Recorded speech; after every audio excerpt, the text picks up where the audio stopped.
नमस्कार। दृष्टि the vision book series के अंतर्गत हमने हिंदी की आधुनिक गद्य विधाओं जैसे उपन्यास, कहानी, निबंध, नाटक और आलोचना पर बात की। लेकिन इसके अलावा भी हिंदी की अन्य गद्य विधाएं हैं जो बहुत जरूरी हैं, जैसे आत्मकथा, जीवनी, यात्रा साहित्य, संस्मरण, रिपोर्टाज और डायरी लेखन। तो आज आत्मकथा पर चर्चा करेंगे।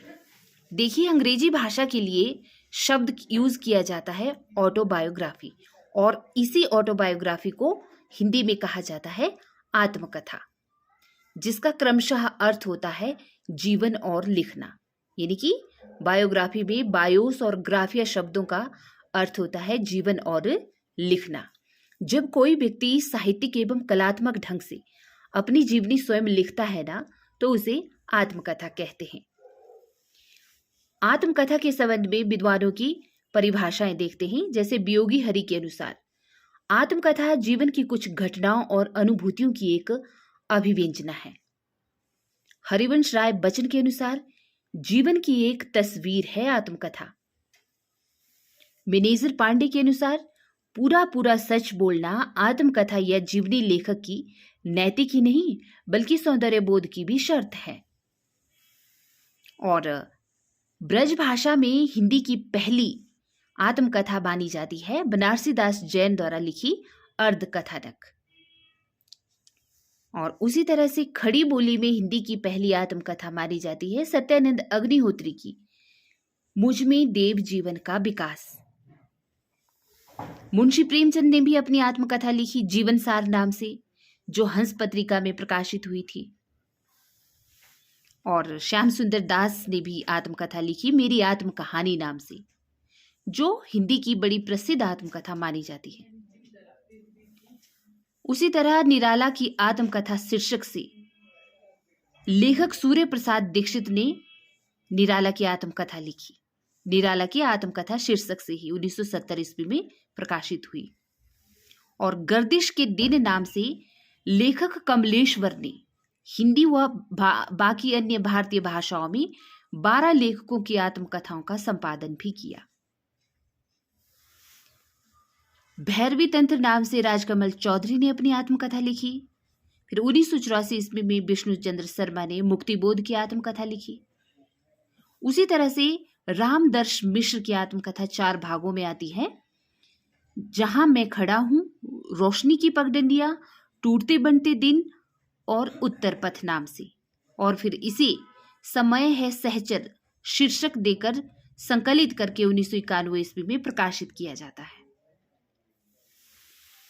उसी तरह से रामविलास शर्मा की आत्मकथा आती है 3 भागों में, मुंडेर पर सूरज, देर सवेर और आपस की बातें नाम से, जो अपनी धरती अपने लोग शीर्षक से 1996 में प्रकाशित होती है। और हिंदी की प्रथम महिला आत्मकथा जानकी देवी बजाज ने लिखी। इनकी आत्मकथा 1956 ईस्वी में मेरी जीवन यात्रा शीर्षक से प्रकाशित हुई। तो महिला आत्मकथा हिंदी की पहली मानी जाती है जानकी देवी बजाज द्वारा लिखी हुई मेरी जीवन यात्रा, जिसमें उनके बचपन से लेकर उनके पति की मृत्यु तक की घटनाएं संकलित हैं। और साथ ही इसमें स्वाधीनता आंदोलन की कई महत्वपूर्ण घटनाओं का भी जिक्र है। लेखक राजेंद्र यादव ने भी अपनी आत्मकथा लिखी मुड़ मुड़ के देखता हूं 2002 ईस्वी में, और उन्होंने स्वयं इसको आत्मकथ्यांश कहा। देहरी भई विदेश शीर्षक से 2005 में राजेंद्र यादव ने 20 लेखिकाओं के आत्मकथा का संपादन भी किया, जिसमें बलवंत कौर और अर्चना वर्मा का भी सहयोग रहा। 1991 ईस्वी में प्रकाशित मोहनदास नैमिष राय की आत्मकथा आती है अपने अपने पिंजरे, जो हिंदी की पहली दलित आत्मकथा मानी जाती है। और अब देखिए सन 1950 से पहले की प्रमुख आत्मकथाएं। सत्यानंद अग्निहोत्री द्वारा लिखी 1910 ईस्वी में मुझ में देव जीवन का विकास, स्वामी दयानंद सरस्वती द्वारा लिखी हुई जीवन चरित 1917 ईस्वी में, रामविलास शुक्ल द्वारा लिखी हुई मैं क्रांतिकारी कैसे बना 1933 ईस्वी में, और डॉक्टर श्याम सुंदर दास द्वारा मेरी आत्म कहानी 1941 ईस्वी में, बाबू गुलाब राय द्वारा मेरी असफलताएं नाम से 1941 ईस्वी में ही, और राहुल सांकृत्यायन की आत्मकथा मेरी जीवन यात्रा नाम से 1946 ईस्वी में। हरिभाव उपाध्याय की साधना के पथ पर 1946 ईस्वी में, और डॉक्टर राजेंद्र प्रसाद द्वारा लिखी आत्मकथा नाम से ही 1947 ईस्वी में। वियोगी हरि ने भी आत्मकथा लिखी मेरा जीवन प्रवाह नाम से 1948 ईस्वी में। ये थी सन 1950 से पहले की प्रमुख आत्मकथाएं। अब देखिए सन 1950 के बाद की हिंदी की प्रमुख आत्मकथाएं, जैसे लेखक यशपाल की 3 भागों में आती है आत्मकथा सिंहावलोकन 1951 ईस्वी, सिंहावलोकन 1952 और सिंहावलोकन नाम से ही 1955। यानी कि ये भाग नाम एक ही है इसका, और अलग अलग भाग अलग अलग ईयर में प्रकाशित किए जाते हैं। सत्यदेव परिव्राजक की स्वतंत्रता की खोज में 1951 ईस्वी में, शांति प्रिय द्विवेदी की परिव्राजक की प्रजा नाम से 1952 ईस्वी में, और देवेंद्र सत्यार्थी की 2 भागों में आती है। पहले भाग का नाम चांद सूरज के बिरान 1952 ईस्वी में, और दूसरा भाग नील यक्षिणी नाम से प्रकाशित होता है 1985 ईस्वी में। आगे देखते हैं। उसी तरह देखिए गंगा प्रसाद उपाध्याय की आत्मकथा आती है जीवन चक्र नाम से 1954 ईस्वी में। चतुर्सेन शास्त्री की 2 भागों में यादों की परछाइयां और मेरी आत्म कहानी नाम से, और सेठ गोविंद दास की आत्मनिरीक्षण 3 भागों में 1958 में प्रकाशित होती है। वहीं पर देवराज उपाध्याय द्वारा 2 भागों में इनकी आत्मकथा आती है बचपन के 2 दिन और यौवन के द्वार पर। पद्म पुन्नालाल बख्शी की आत्मकथा मेरी अपनी कथा नाम से 1958 में प्रकाशित होती है, और पांडे वेचन शर्मा उग्र की अपनी खबर नाम से आत्मकथा प्रकाशित होती है 1960 ईस्वी में। संत राम बीए की आत्मकथा आती है मेरे जीवन के अनुभव 1963 ईस्वी में, और भुवनेश्वर प्रसाद मिश्र माधव की आत्मकथा आती है जीवन के 4 अध्याय नाम से, जो 1966 में प्रकाशित होती है। उसी तरह से हरिवंश राय बच्चन की आत्मकथा 4 भागों में आती है, जो बड़ी प्रसिद्ध भी है। क्या भूलूं क्या याद करूं 1969, नीड़ का निर्माण फिर 1970, बसेरे से दूर 1978, और 10 द्वार से सोपान तक 1985 में। वृंदावन लाल वर्मा की अपनी कहानी से प्रकाशित होती है आत्मकथा 1970 ईस्वी में, और रामावतार अरुण की आत्मकथा अरुणायन नाम से आती है 1974 ईस्वी में। कृष्णचंद्र की आत्मकथा आधे सफर की पूरी कहानी नाम से प्रकाशित होती है 1979 ईस्वी में। बलराज साहनी की आत्मकथा मेरी फिल्मी आत्मकथा नाम से। रामविलास शर्मा की घर की बात, शिवपूजन सहाय की मेरा जीवन, और हंसराज रहबर की 3 खंडों में मेरे साथ जन्म नाम से 1986 में प्रकाशित होती है। रामदर्श मिश्र की सहचर है समय और फुर्सत के दिन नाम से प्रकाशित होती है आत्मकथा। कन्हैयालाल मिश्र प्रभाकर की तपती पगडंडियों पर पदयात्रा, और फणीश्वर नाथ रेणु की आत्म परिचय से 1988 ईस्वी में। अमृतलाल नागर की टुकड़े टुकड़े दास्तान 1986 ईस्वी, डॉक्टर नेगेंद्र की अर्धकथा नाम से 1988 ईस्वी में, और यशपाल जैन की मेरी जीवन धारा नाम से आत्मकथा प्रकाशित होती है 1987 ईस्वी में। रामविलास शर्मा की अपनी धरती अपने लोग नाम से 1996 ईस्वी में, और रविंद्र कालिया की गालिब छूटी शराब, जो ये सारी की सारी 1950 के बाद लिखी हुई आत्मकथाएं हैं, जो बड़ी इंपॉर्टेंट है सभी की सभी। और कमलेश्वर की 3 भागों में जो मैंने जिया, यादों का चिराग, जलती हुई नदी, इन नामों से आत्मकथा प्रकाशित होती है। भगवती चरण वर्मा की कहीं ना जाए का कहिए 2001 में आती है। राजेंद्र यादव की मुड़ मुड़ कर देखता हूं 2001 में ही, और अखिलेश की भी और वह जो यथार्थ था 2001 में ही। भीष्म साहनी की आत्मकथा आज के अतीत 2003 में। अशोक वाजपेयी द्वारा लिखी आत्मकथा पाव भर जीरे में ब्रह्म भोज 2003 में। स्वदेश दीपक की आत्मकथा मैंने मांडू नहीं देखा 2003 में प्रकाशित होती है, और रविंद्र त्यागी की बसंत से पतझड़ तक 2005 में। उसी तरह आगे देखिए विष्णु प्रभाकर की आत्मकथा 3 भागों में पंखहीन मुक्त गगन में और पंछी उड़ गया नाम से प्रकाशित होती है 2004 में। कन्हैयालाल नंदन की 2 भागों में एक अंतहीन तलाश और कहां कहां से गुजरा नाम से आत्मकथा प्रकाशित होती है 2007 में।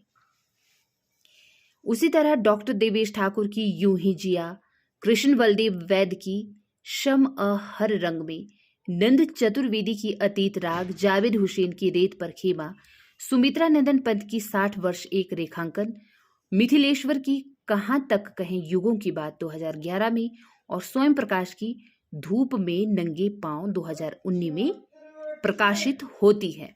राइट। अब देखिए हिंदी की प्रमुख स्त्री आत्मकथाएं कौन कौन सी रही।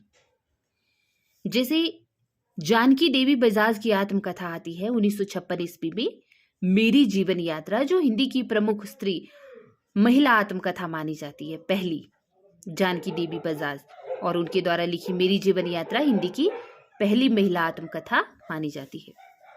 प्रतिभा अग्रवाल की 2 भागों में, पहले भाग का नाम 10 तक जिंदगी की 1990 में प्रकाशित होता है और मोड़ जिंदगी का दूसरा भाग 1996 में।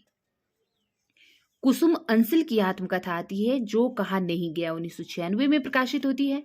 कृष्णा अग्निहोत्री की आत्मकथा लगता नहीं है दिल मेरा। पद्मा सचदेव की बूंद बाबड़ी नाम से प्रकाशित होती है आत्मकथा, और शीला झुनझुनवाला की कुछ कही कुछ अनकही नाम से आत्मकथा 2000 में प्रकाशित होती है। मैत्री पुष्पा, इनकी 2 भागों में कस्तूरी कुंडल बसे और गुड़िया भीतर गुड़िया आत्मकथा प्रकाशित होती है। पहला भाग 2002 में, दूसरा 2008 में। रमणिका गुप्ता की आत्मकथा हादसे और आपहुदरी नाम से प्रकाशित होती है। मनु भंडारी की एक कहानी यह भी, प्रभा खेतान की अन्य से अनन्या, चंद्रकिरण सोनरेखा की पिंजरे की मैना और अनीता राकेश की संतरे और संतरे नाम से आत्मकथा प्रकाशित होती है। चंद्रकांता की हाशिए की इबारतें और ममता कालिया की आत्मकथा आती है कितने शहरों में कितनी बार। निर्मला जैन की जमाने में हम नाम से आत्मकथा प्रकाशित होती है 2015 ईस्वी में। तो ये थी हिंदी की प्रमुख महिला स्त्री आत्मकथाएं लिखने वाली लेखिकाएं। ओके, अब देखिए हिंदी में दलित आत्मकथाएं, जैसे कि मोहनदास नेमिष राय ने आत्मकथा लिखी अपने अपने पिंजरे नाम से 1995 में 2 भागों में। ओम प्रकाश वाल्मीकि की आत्मकथा का नाम जूठन, जो 1997 में आती है। कौशल्या वैसंत्री की आत्मकथा दोहरा अभिशाप नाम से 1999 में आती है। माता प्रसाद की आत्मकथा झोंपड़ी से राजभवन 2002 में, और सूरजपाल सिंह चौहान की 2 भागों में तिरस्कृत और संतप्त नाम से 2002 में आत्मकथाएं आती हैं। उसी तरह से नेक्स्ट दलित जो आत्मकथाकार हैं, शिवराज सिंह बेचैन, बेवक्त गुजर गया माली 2006 में, और मेरा बचपन मेरे कंधों पर 2009 में 2 भागों में इनकी आत्मकथा प्रकाशित होती है। रमाशंकर आर्य की घुटन नाम से आत्मकथा आती है 2005 में। तुलसीराम की मुर्धैया प्रथम भाग 2010 में और दूसरा भाग मणिकर्णिका नाम से 2013 में प्रकाशित होता है। और रूप नारायण सोनकर की आत्मकथा भी 2 भागों में आती है, नागफनी और मेरे जीवन की बाइबल, जो 2007 में ही प्रकाशित होती है। डॉक्टर धर्मवीर की मेरी पत्नी और भेड़िया नाम से आत्मकथा आती है 2009 में, और सुशीला टाकभोरे की आत्मकथा शिकंजे का दर्द। तो ये दलित आत्मकथाएं रही जो अक्सर सभी की सभी बड़ी चर्चित और प्रसिद्ध हैं। ओके, इसके बाद जीवनी पर भी बात कर लेते हैं कि जीवनी आखिर क्या होती है। देखिए, जीवनी आधुनिक हिंदी गद्य की एक महत्वपूर्ण विधा है। वैसे पश्चिम में इस विधा की परंपरा ईसा पूर्व से ही मिलती है। हिंदी साहित्य कोश के अनुसार किसी व्यक्ति विशेष के जीवन वृत्तांत को जीवनी कहते हैं। बाबू गुलाब राय के अनुसार जीवनी लेखक अपने अपने चरित्र नायक के अंतर बाह्य स्वरूप का चित्रण कलात्मक ढंग से करता है, और इस चित्रण में वह अनुपात और शालीनता का पूर्ण ध्यान रखता हुआ सहृदयता, स्वतंत्रता और निष्पक्षता के साथ अपने चरित्र नायक के गुण दोष में सजीव व्यक्तित्व का एक आकर्षक शैली में उद्घाटन करता है। भारतेंदु ने चरितावली की रचना की है, जिसमें कई महत्वपूर्ण व्यक्तियों के जीवन चरित्र संक्षिप्त में दिए हैं। इसके अलावा उन्होंने पंच पवित्रात्मा शीर्षक से इस्लामिक धर्म गुरुओं की संक्षिप्त जीवनियां भी लिखी हैं।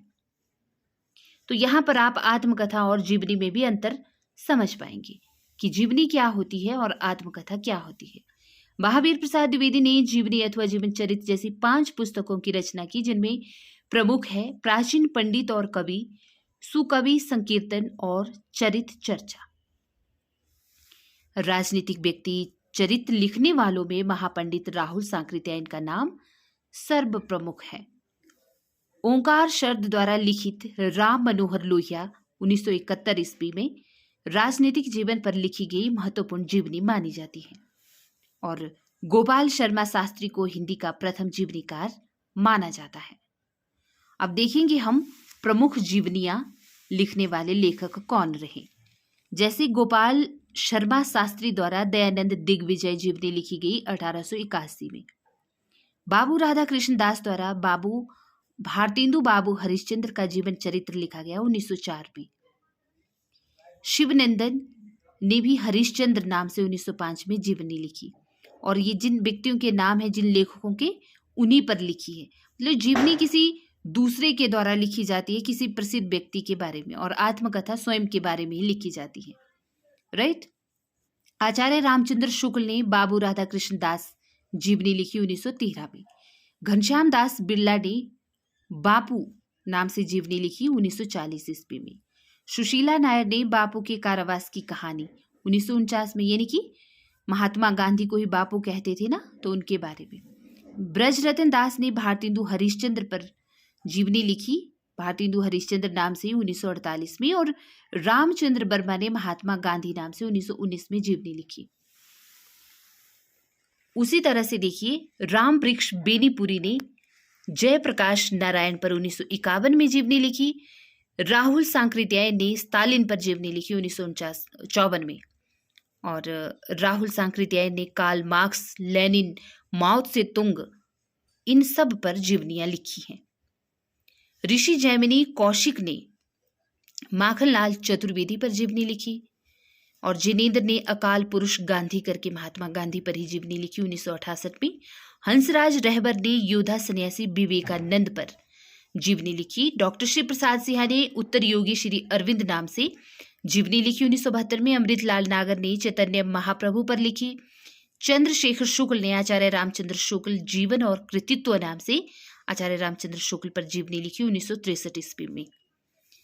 रामविलास शर्मा ने मार्क्स, त्रोस्की और एशियाई समाज नाम से जीवनी लिखी 1986 में, और राम निवास जाजू ने मरुभूमि का वह मेघ नाम से घनश्याम दास बिरला पर जीवनी लिखी 1986 में। शिवरानी देवी ने प्रेमचंद घर में 1944 में जीवनी लिखी।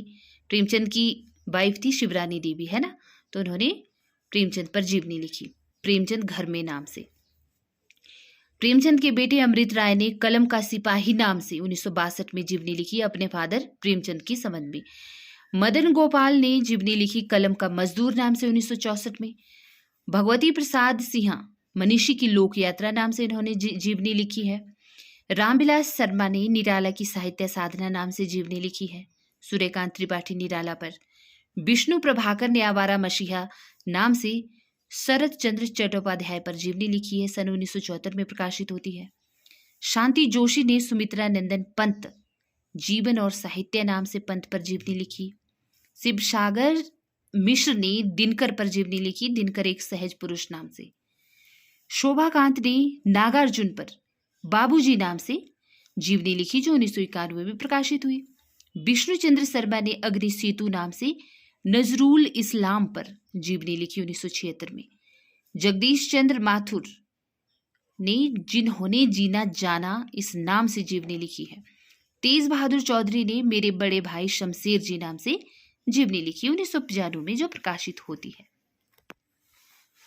आगे देखते हैं। अब देखिए कमला सांकृत्यायन ने महामानव महापंडित नाम से राहुल सांकृत्यायन पर जीवनी लिखी।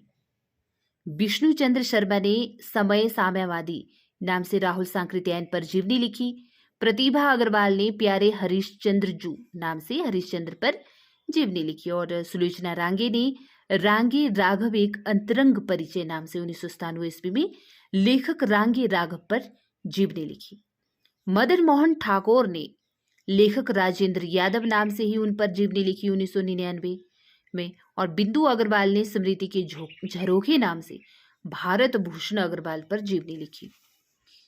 ज्ञानचंद्र जैन ने कथा शेष नाम से लेखक अमृतलाल नागर पर जीवनी लिखी 1999 में प्रकाशित होती है, और महिमा मेहता ने उत्सव पुरुष नाम से श्री नरेश मेहता जो ये सब हिंदी के लेखक हैं उन पर इस नाम से जीवनी लिखी।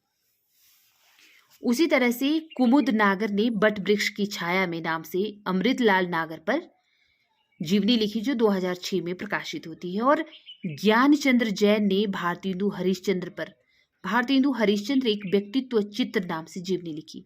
गायत्री कमलेश्वर ने कमलेश्वर मेरे हमसफर नाम से 2005 में प्रकाशित होती है। यह इनकी लेखक जो कमलेश्वर है उन्हीं की वाइफ है, ये गायत्री कमलेश्वर मेरे हमसफर नाम से लिखी इन्होंने। और कृष्ण बिहारी मिश्र ने कल्पतरु की उत्सव लीला नाम से रामकृष्ण परमहंस पर जीवनी लिखी 2005 में प्रकाशित होती है। उसी तरह पुरुषोत्तम अग्रवाल ने कोलाज अशोक बाजपेयी, ये राइटर हैं अशोक बाजपेयी, इन पर जीवनी लिखी कोलाज अशोक बाजपेयी नाम से। विश्वनाथ त्रिपाठी ने व्योमकेश दरवेश नाम से हजारी प्रसाद द्विवेदी पर जीवनी लिखी 2012 में।